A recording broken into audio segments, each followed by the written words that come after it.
At launch, Watch Dogs was met with mixed reviews on websites due to having its fair share of issues and for having a boring protagonist, which is something that I totally disagree with. But overall, it had pretty good ratings and was pretty solid for an entry into a new series. Now, today, we'll take a back at the game and see how it holds up today, and to tell you what to expect from the game and to see if it's ultimately still worth it today.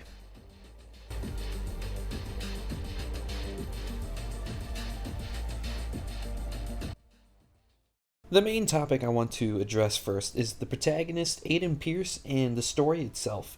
Firstly, after replaying the story, I really enjoyed it. A main issue with properly executing a story is if the gameplay and missions get way too repetitive. And in Watch Dogs, the story is executed very well. There are some missions that are kind of similar, but there are a variety in objectives on what you have to do so that it always seems like a fresh experience.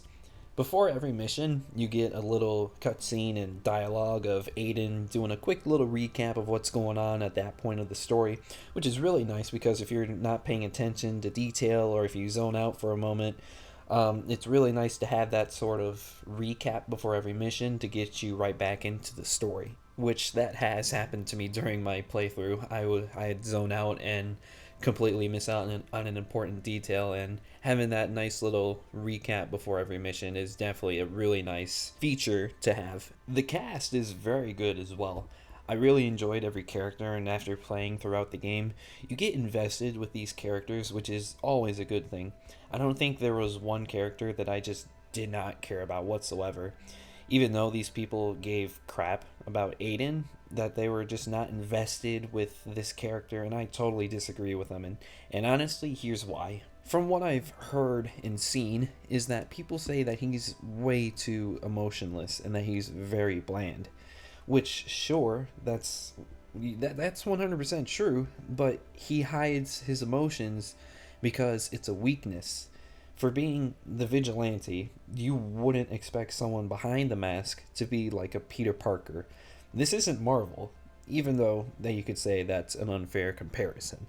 But there's more to it than just that. The story literally takes off with his niece getting killed by Maurice, and he blames himself for that. You really expect someone to be happy go lucky and to have the most sunny personality ever after your niece was killed? No, not at all. Not and here's one of my issues too. Not every single protagonist that you play has to be a really likable guy with the most, well, of course he has to be likable, but he doesn't need to have the most out there personality. He doesn't need to be joyful or happy or whatever adjective that you can come up with. Not every story needs to be like that. You know, at that point, it just gets to be the same thing over and over and over and over again.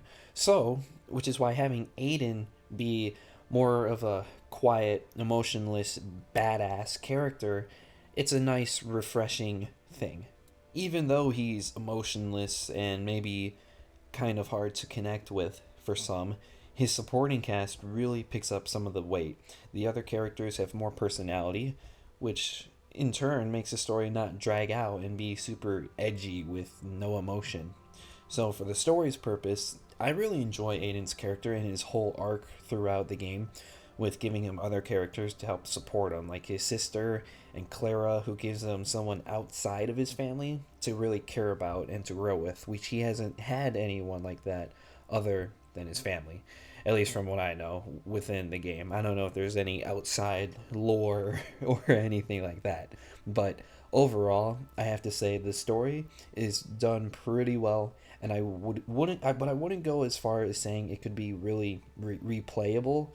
But for a first time experiencing it, I would definitely really recommend trying it out for the first time. And if anyone is wanting to try it out for the first time, don't click off yet.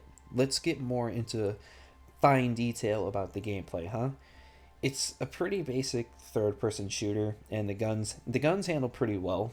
Focus is a really nice feature to have, as it basically slows down time for a couple seconds to do stealthy stuff if you're trying to be stealthy and not get caught just pop that and then take out a couple of enemies.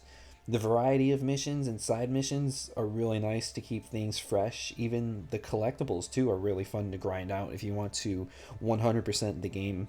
But be warned, if you are trying to 100% the game, it is definitely a grind. Some of the achievements are RNG based, so it will take some time to complete them. Like the Song Sneak achievement that requires you to collect all 23 additional songs that can be found on pedestrians by hacking them, or at stores by using that Shazam type app. I think it actually is called Song Sneak, but it'll take forever to get that achievement. So once you get to about like 20 songs or so, it just you have some really good patience if you're going to try and complete that achievement.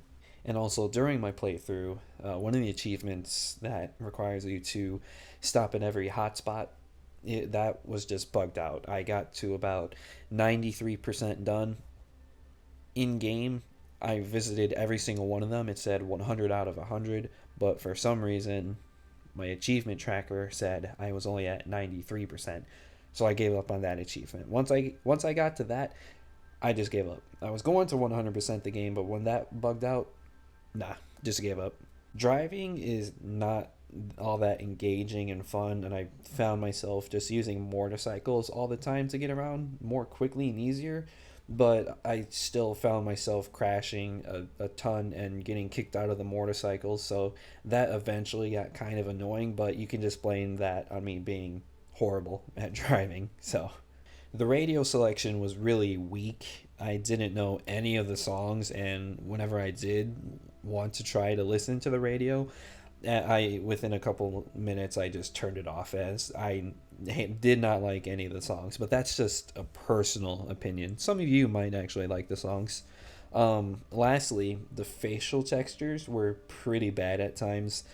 This is a 7-year-old game, so it's graphically it's not that horrible. It's just the facial textures at times just really drove me out of the experience. There isn't a whole lot of customization either. You're not able to customize your weapons or anything like that. Whenever you unlock a weapon, that's the stats that it's stuck with. But honestly, that's not a huge big deal for me. That's just a little minor critique about the game. Other than that, Watch Dogs is a pretty solid first entry into the series. The story is really good, and the open world map provides with many things for you to do at any given time. So even when you eventually do get kind of bored of the story, the main story I mean, there's plenty of side missions and all that sort of stuff that you can do as well. But the big question is this game still worth it now?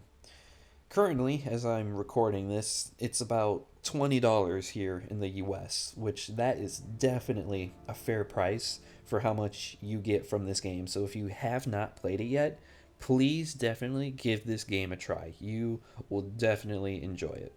But other than that, I really hope this video gives you a good idea about what this game is about and how it is in 2021. And if you could be so inclined to hit that sub button, that would mean a lot to me. So if you can, go ahead and hit that sub button, leave a like if you can as well, and go ahead and tell me what you thought about the video. What are your thoughts on this game if you have replayed it recently? What are your thoughts on it? Do you enjoy it? Do you not enjoy it? But other than that, I'll leave you guys to it, and I hope to see you guys in the next one. Peace.